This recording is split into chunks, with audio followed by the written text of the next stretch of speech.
Hey guys, it is February 27th, and there is a balance patch today. And I do have some predictions before we get into this.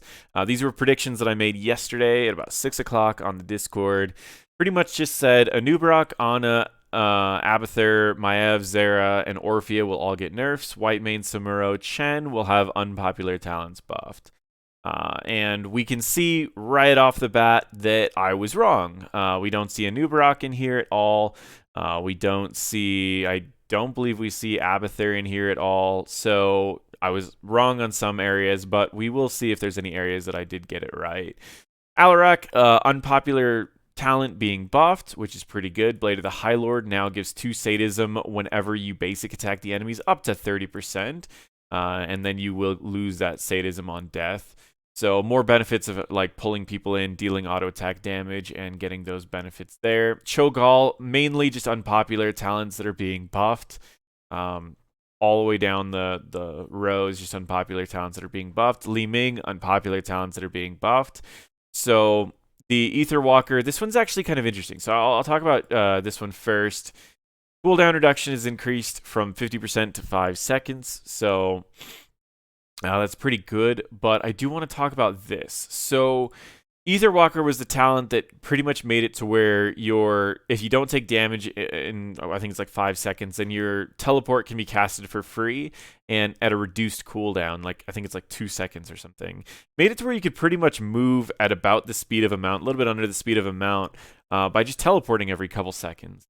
Well, this is also going to be increasing the damage of your magic missiles. While Ether Walker was cool for like moving around the map, it didn't bring much into team fights because right as you teleported in, you'd take some little bit of damage and you wouldn't be able to teleport again. So now it increases the damage of magic missiles, so you can be hopping around to fight and doing more damage with magic missiles. I think it's a pretty interesting answer to giving this talent functionality. While also still making the other talents pretty decent. So in a Magic Missiles build, this could be a pretty neat talent to pick up. In a Teleport build, this will be a really good talent to pick up. But if you're still using kind of a reset build, you're still going to want the bonus damage for all of your abilities, not just Magic Missiles. Lunaro, Blossom Swell, is getting an additional functionality. When you hit a hero with Noxious Blossom, it increases your movement speed. It's pretty cool. They just want to give Q-Build some love. Again, unpopular talents. Orphea, and I called out that Orphea would get a nerf. Orphea is getting a slight nerf. Damage bonus is reduced from 5 to 4 per stack on her E quest. This will likely encourage more people to go her W quest, which is, I mean, still a pretty strong talent to be picked up in general. Raynor, we're seeing a Raynor's Rager's leash range increase from 12.5 to 14. It just pretty much means that you can have your Raider out a little bit further. But for those that aren't paying attention to the Raider, this could also be a bad thing because it's more likely to get a little too far from you and die. Samuro was one of them that I said would get unpopular talent buffs. And Way of the Blade, which was an unpopular talent, is now getting a buff, as well as Way of the Wind, which is also getting a buff. Reduce the cooldowns, additional functionality on both of them, which is pretty cool. So that's pretty neat that they're not just nerfing his most popular talents, they're just buffing his other unpopular talents. And I like this idea of balancing a little bit more than a lot of the other ones, because this one gives you the sense that it gives you more choices rather than just nerfing the way that you liked playing them before. Tychus, Bob, and Weave. What that used to do was essentially give you 3 charges of your dodge. Now you get 1.5 basic attack range flat bonus, which is nice. That gives you a really good feel for that. So again, he went from having one of the best talents, which was the big red button. Now you really have a choice. Do you still take big red button, or do you take Bob and Weave? And I think both are definitely options. Azmodan, in my opinion, is getting an unjustly high nerf without getting a major buff. He's getting it to where it's slightly better to stack like the... It's not even really that. It's really odd. It's just increasing the range of your All Shall Burn warriors' movement and attack speeds. But overall, he's getting a major late game nerf. and his early game isn't getting too many changes. He is getting Trample that's getting buffed, though, which is a really large cooldown reduction. Overall, this is going to really affect his low rank play, and this is going to almost completely remove him from high rank play. Medivh, we're seeing a buff to one of his level 16 talents, makes it to where the cooldown reduction changed from 1 second per basic attack and 3 seconds per arcane rift to 3% per basic attack and 9% per arcane rift hit. So what this is going to do is, because his ults have different cooldowns, it's going to be affecting both of them the same rather than one better than the other. So this will be really good if you're picking an ult with a longer cooldown. And Probius is just getting a null gate range increase, which is cool, I guess. Zagara is seeing a couple changes. Baneling Massacre, which was her Q talent, made it to where Baneling slowed. Now, made it to where Baneling slowed. Now also increases the damage of her Banelings by 20%. Viscous Acid, I got this mixed up. Sorry. Viscous Acid's the one that slows them. Now the slow durations increase, the slow amounts increased. And Bile Drop, the quest completion requirements, has been reduced. And the damage of the Banelings, I don't remember what this talent was before, so we're going to do Zagara talents really quick and pull it up just for everyone here.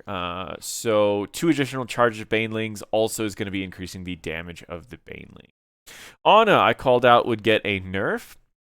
She's getting a Eye of Horus cooldown increase, which is a nerf. Slumber Shells, hitting the hero with sleep, grants 25% movement speed for 3 seconds. They've adjusted the functionality. So instead of it while they are slept, now it's just a flat 3 seconds, which is better if you're with a team that might be waking up the targets very quickly. And if your team accidentally wakes up the targets, you still get your move. Debilitating Dart, the duration has been increased. That's neat. I don't think it was really necessary, but definitely good. Night Terror's cooldown of Sleep Dart when hero is not woken up is changed from 6 seconds to 5 seconds. It's just a slight nerf on that. Li is getting overall just nerfs, slight buffs for Eager Adventurer talent, but nerfs on across the board, health, healing, and healing on her W talents. Overall, I don't like this because this build was already nerfed to the point where it wasn't really meta. But I still think that this is pretty harsh for Li. But she has been staying as one of the higher played and higher win rate healers for quite a while. This will just likely turn into a still popular hero in the low ranks and unplayed at the high ranks. Whitemane, I said, would get buffs. She's getting interesting changes, light buffs. Her basic attack damage is being increased by a pretty decent amount, and her attack speed is being decreased. So she's going to be attacking slower, but it's going to be hitting harder.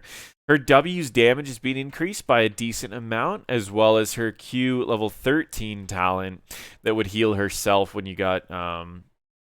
when you healed. No, that one was the more zeal you had, the more you healed. That's getting a buff on it. So some pretty decent changes in here for trying to get her away from the playstyle of infinite mana, but a little bit more of the damage. I think they're trying to turn her into a assassin that heals really well, and I think this is their slow process of doing this.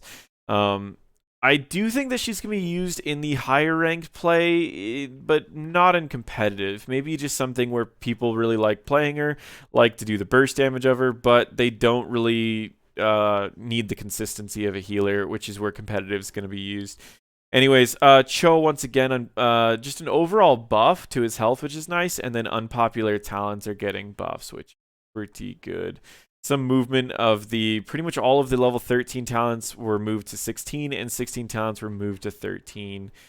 Diablo, just slight nerfs on his charge and his overpower. I thought they might do some nerfs to Diablo, but everyone seems to really like his playstyle. They just don't like how dominant he is. So I think these small nerfs are what they need to keep doing with him until his dominant playstyle is dropped. Leoric has got a change that I actually really like. So let's talk about this really quick. I'm going to zoom in just So the level 13 talent called Hardened Bones gain 40 armor while Drain Hope is active, and if your Drain Hope lasts a full duration, retain the armor for 2 seconds, is now going to be a level 20 talent. And level 20's Spectral Leech, which is where you attack someone and do 2.5% of their max health and you heal for twice that amount, is now going to be a level 13 talent. So this change right here won't change the competitive playstyle of Leoric because that 50% damage reduction is really, really big and huge for competitive teams and coordinated groups. But I think for people who want to play Leoric, just to kind of, they like the playstyle of them and they just want to auto attack things and melt down tanks, I actually think that this build may be better for uncoordinated teams and likely be a good one if you're just solo queuing into things and you really like Leoric and you kind of want to carry. Because being able to hit people with auto attacks and do large amounts of percent health damage and heal large amounts from it really early and then get that bonus attack speed at 16 is actually going to be really, really big. So I think this change could actually potentially change a lot of how most people will play Leoric. I mean, again, I think in the competitive scene, he's still going to be about the same, but it's pretty cool. Mal'Ganis is seeing some slight nerfs, and I think these slight nerfs are pretty good. He hasn't seen a lot of competitive play, but he still has been pretty dominant in the low ranks. So I thought that was pretty good. Rexxar, I like these changes. I thought they could have made him in a different way, but I still like these changes a lot. Big buffs to health, health regen, basic attack damage, as well as Misha's basic attack damage has been reduced. So Rexxar's increased, Misha's reduced. Then we have the Misha's charge damage that's been increased from 59 to 150, and the bonus damage is going up from 150 to 200%, which will sort of even itself out in terms of Misha's damage. From the nerf that she got and the percent health increases. Aspect of the Beast, the cooldown reduction is being reduced from 1.25 to 1. That was the W. Whenever you hit the enemies, you would lower the cooldown of your W.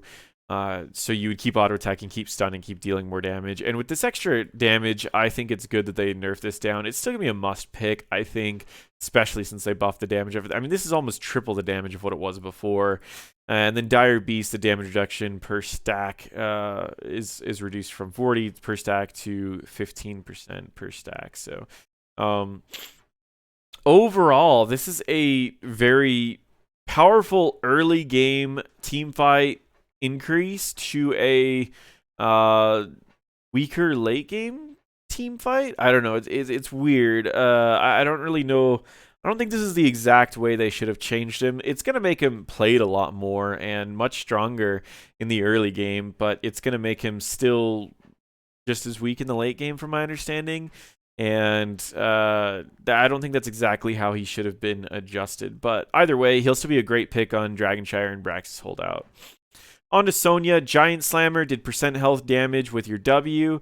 Now it's making it to where you heal for that percent health as well, making you tankier against teams with more tanks. And Tyrael's getting just some changes to some underperforming talents, or again, unpopular talents. And let's pull up the Tyrael talents really quick. And we'll go into that to show you guys what they are changing at each level. So level 1, Ardent Restoration, the heal amount is being increased. So if we were to go over here and look at Ardent Restoration, wow, it is not letting me see what this is. This is essentially when you deal damage to heroes, you heal yourself over 5 seconds. So they're buffing the heal just a little bit. And then dealing damage resets this timer. So the more you're dealing damage to people, the more you're regenning. Pretty decent buff there. And again, to a talent that isn't really picked that much. Divine Vigor. Healing is increased. This just makes it to where your heal from Divine Vigor, if you hit an enemy, your basic attacks heal you for 50%. Now it's 60% of the damage dealt. And on to the last one, Purge Evil. Damage bonus increased from 45 to 55%. So we have the Purge Evil, pretty much makes it to where you hit people with Smite, increases your basic attack damage for 4 seconds.